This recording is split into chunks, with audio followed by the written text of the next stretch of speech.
So now we're going to the underwater theme. So far, every song has been in C major. It's also notable.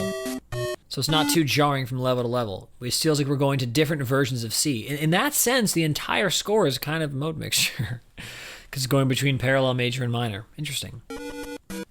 Well, there's secondary dominance, for sure. So let's analyze what's happening here. So what I like to do when I'm analyzing two parts that are implying harmony is start simply. So start on the easiest part.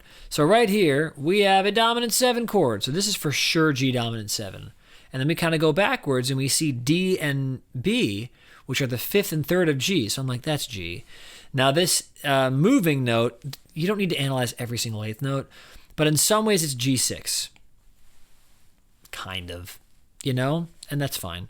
You could also just say it's a passing note. Doesn't really matter to me. If I were going nuts right now, I may analyze this fancy stuff right here as like actual chords. So I might go, ooh, A major. There's no 5th, but I see an A. This is probably overkill, but technically you'd be right if you played an A major triad over that. C and F sharp. Well, I see that as a tritone inside of, this is just how my brain's working right now, inside of a dominant 7 chord. The question being, which dominant 7? Well, I would suggest it's D dominant 7. Omit the 5th and omit the root. It's just our guiding tones, right? Our guide tones of D dominant 7. And that makes sense because it sounds secondary dominant-ish. And then it goes to G because you have a B and a G. Oh, that's a G chord, I think. All right? And then here, it can be a lot of things. I'm just writing these ones down, okay? I would say if you were to write this down in a theory class and you said, here's my analysis of what these chords could be. Here's one harmonization of it. You could reharmonize it, all this stuff. You can make crazy stuff happen here. But this is a general harmonization. You would not get a fail. You might not get an A, but I think you would get an A. If we were to say that my analysis is correct, which it is, just kidding. But if this is in fact correct, well, look what's happening here. We have secondary dominance. A lot of it though, not just the simple kind. First off, this G7 chord is to go to our actual key, which is C. We're going to C. We're in the key of C. Notice there's no key signature here because we're in the key of C. No sharps or flats, okay? We're already assuming this is the 5 chord of C.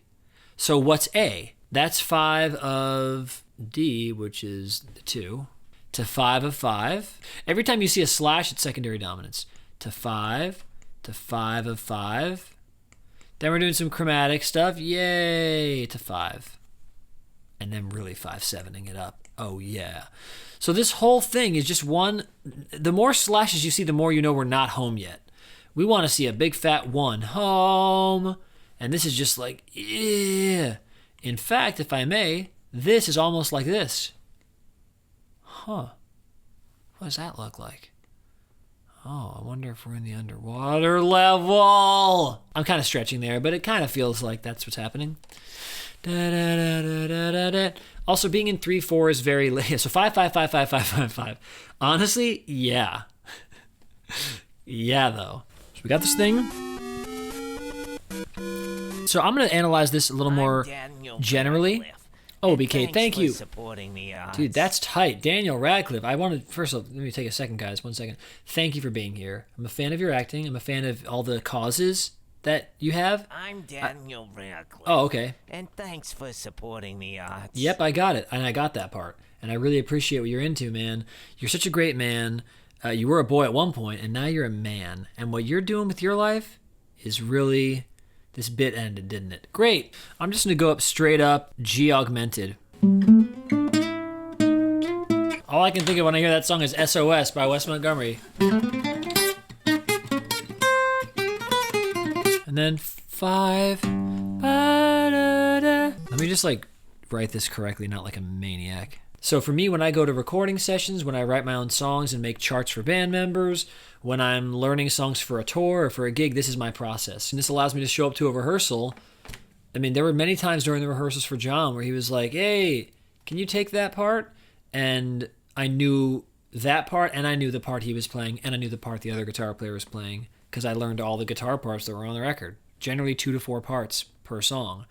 So I charted them all out. And so this is a process that I've done over 20 years. I am really passionate about ear training. Your genius is welcome in our Discord. Come on down. The water's real nice. It's actually 400 Kelvin. It's burning like hot. It's like tardigrade level. But good luck. God, this is not in 440, as we've already discovered. Anyway, let's keep going, and then we're going to have fun analyzing it.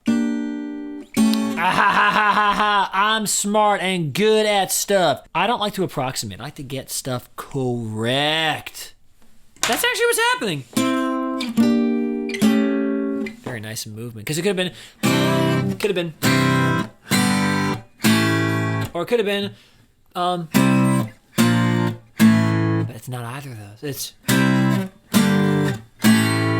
you know that's what it is. You know there's a G and a B flat and a D. Don't ever disrespect me again. Come to my channel disrespecting me? Banned. All right, I'll do whatever I need to do to protect myself and the ones I love. I'm a regular Liam Neeson type. Don't you ever. Just kidding. Isn't that pretty? Who would have thought of that? But you know what's happening there? Don't make me get on a soapbox. I'll do whatever I need to do right now to talk crap about this crap. We're going to D minor, baby! With a little walk down, I'm pretty sure. I'm pretty sure it's like...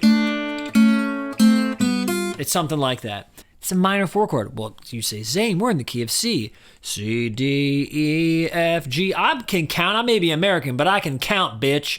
That's the 5! No, baby, this is a minor 4 chord.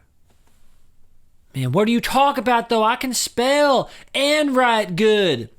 Oh, don't talk back to me. It's a minor 4 chord. I'm gonna shoot you in the face with a Nerf gun. Not something lethal. Minor 4 chord.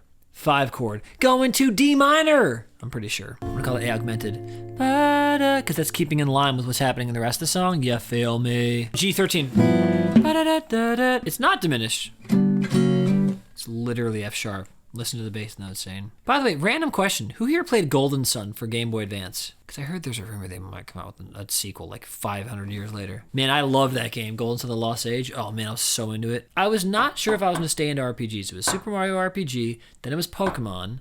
Then I was like, I don't know if I'm going to stay into RPGs. Played Golden Sun: The Lost Age, hooked me right back in.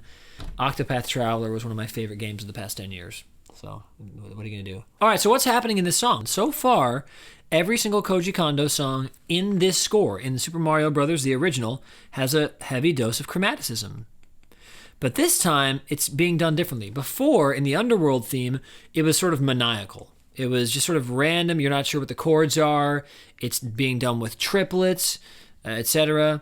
In this Overworld theme, it was being done in a really happy, almost like reggae island sense. But here, because it's a waltz, and because the chromaticism is leading to chords we can actually analyze, right? Not just melody passing notes. It literally makes this chord G augmented.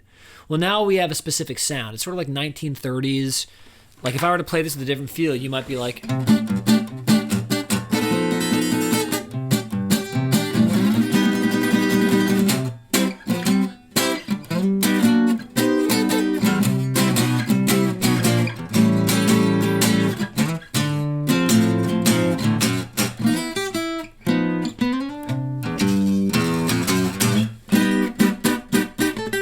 That augmented has that kind of sweet, saccharine 30s jazz kind of vibe, you know what I'm saying? Or Roadrunner, or Bugs Bunny, exactly. We're Arby's, we have the beef. This is a 4 minor chord in my mind, because we're going to D minor, okay? And this is a 5 chord going to D minor.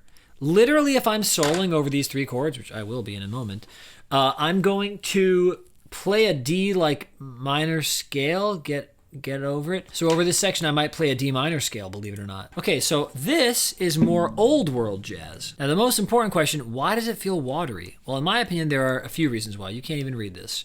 I'm going to zoom in a little more. It's like, I'm trying to make my point. Waltz equals fluid. To me, waltzes have there's a momentum to I feel them like a wave, personally. I think that's one reason it feels kind of wavy. I think the other reason comes back to chromaticism, watery. This is more stoic. This is more stone-like. That was just me doing some diatonic stuff, a lot of whole steps, a lot of fourths, etc. Here's chromatic.